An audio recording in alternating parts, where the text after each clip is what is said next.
aad baa idiin salaamayaa. Em, Maanta waxaan rabaa waa clip kale oo aan rabo inaan kaga hadlo insurance coverageka baabuurta yaryar. Haddaa xusuusataan dadkeenii nala soo socday, 3 qaybood baan u qaybinay coverageka baabuurta yaryar. Markaan ka hadlayno, qayb waxaan niri waa wax liability lagu magacaabo, dadka kale ay khusaysaa. Qaybna waxay khusaysaa adiga iyo dadka gaariga kula saaran, wixii idin soo gaaraya dhibaata. Qaybta ugu dambeysa oo iyadana aad iyo aad u muhiima waa qaybta markaa gaariga khusaysa. Qaybtaa gaariga khusaysa, saad la wada socotaan, waxay leedahay comprehensive iyo collision coverage, oo uu micnaheedu yahay gaariga haddii uu shil galo, gaarigaaga hadduu shil galo, labaa loo kala qaadayaa haddii gaarigaaga wax ku dhacaan. In general, collisionku wuxuu khuseeyaa gaarigaaga adiga oo wada sideedaba, oo in motion ah oo socda haddii aad shilka gasho. Taas markaa waxaa ku shaqo leh collisionka ayaa ku shaqo leh. Waa burbur gaarigaagii soo gaadhay ayuu noqonayaa. Burburkaasu dabcan markaa haddii tusaale laba midub bay noqonaysaa. Dee haddii gaarigu burburkii soo gaadhay aan la samayn karin oo uu total loss noqonayo, iyo haddii markaa la samaynayo oo muxuu ahaa ay noqonayso in intii garaash la geeyo la repair gareeyo. Marka wuxuu yeelanayaa deductible buu yeelanayaa, oo micnaheedu ay tahay gaariga haddii la samaynayo lacag ayaa jirta marka adigu ay noqonaysa inaad jeebkaaga ka bixiso. Lacagtaasu in general sida caadada ah waa 500 baa laga dhigaa, $500, laakiin waana laga badin karaa, waana laga yareyn karaa. Haddii laga badiyo, the more oo aad sii badiso deductible-kaaga, waxaa weeye paymentigaaga billaha ah haddii aad bilo u bixinaysay, amaba haddaad doonto full pay haddaad ahayd oo aad 6dii bilood aad isku wada bixisay ama sanadkiiba, saameyn buu paymentiga ku yeelanayaa. Oo haddii aad deductible-kaaga uu badan yahay, paymentigaaga wuu yaraanayaa. Mar walba ood deductible-kaaga yaraysana, for example 500 baad ka yaraysay, 250 baad ka dhigtay, waabad ka sii yaraysay, monthly paymentigaagu markaa micnaheedu waxaa weeye kor buu usii kacayaa. Taasna dadku waa inay u toghayaan. Gaarigii markaa haddii la samaynayo, for example let's say damage baa soo gaadhay, 5000 baa lagu samaynayaa baa la yidhi, deductible-kaagu 500 buu ahaa, 500 baad jeebkaaga ka bixinaysaa, insurance-iguna 4500 bay bixinayaan. I think that's a clear cut, waad fahanteen baan u malaynayaa.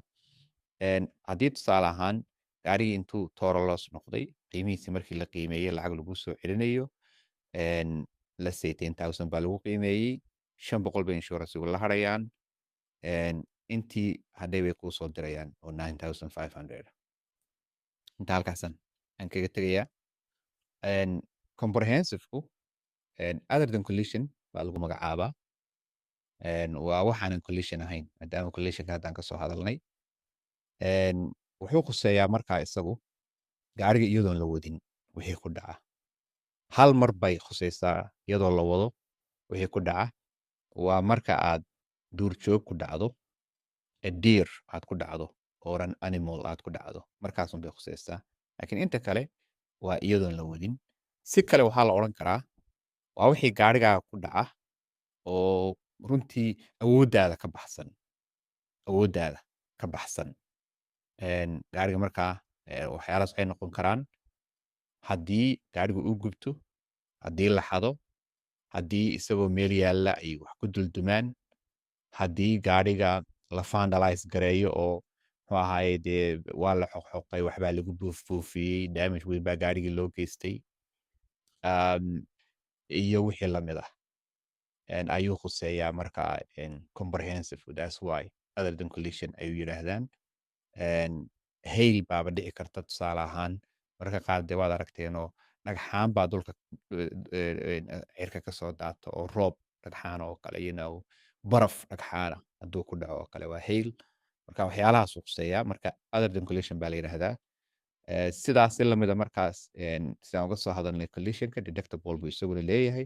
Deductible-kuna sharcigiisu waxaa weeye waa sidii collisionka un deductible-kii sharciyadiisi tii un baa loo raacayaa. mainly markaa labadaas waa sidaas weeye. hal arrin baan ku darayaa oo collisionka ay ahayd inaan raaciyo oo aan ilaaway. termkan aad maqashaan full coverage aad maqasheen waxaa loo isticmaalaa marka coverageka aad haysato. inagii saddex usoo kala qaybinay liability coverage oo muxuu ahay other people dad kala khuseeya, iyo wixii adigay dadkii kula saaranaa gaariga khuseeyey, iyo wixii gaarigaa khuseeyey. marka collisionku markuu ku jiro ayaa termkan aad maqasheen full coverage loo isticmaalaa. haddii markaa full collision una kugu jirin termkaas markaa full coverage baan haystaa, lama isticmaali karo. taas markaa waa muhiim, aad iyo aad bay muhiim u tahay in dadku ay yaqaanaan coverageka ay haystaan iyo waxyaalaha uu ka kafargaraynayo. aad bay muhiim u tahay because dadkeena waxaan arkay lacagta un intaasaan bixiyaabay ku odhanayaan. hataa waan arkay qaar odhanaya lacag intaa la eg baan bixiyaa, saa daraaddeed dee waa inaan wax walba la ii kafargareeyo. haddaad fideoyadeedii dhegaysatay waxaad kaloo ogaanaysaa insurancega marka laga hadlayo ma jirto insurance wax walba ka fargareeya. insurancegu sideedaba wuxuu ka fargareeyaa only coverageka aad haysato up to the limitka aad haysato buu ka fargareynayaa, noocu doonaba ha ahaado. aad iyo aad baad u mahadsantihiin. videogan hadduu ku soo gaaro fadlan asxaabtaada la sii wadaag si ay uga faa'iidaystaan. asalaamu calaykum waraxmatullahi wabarakaatu.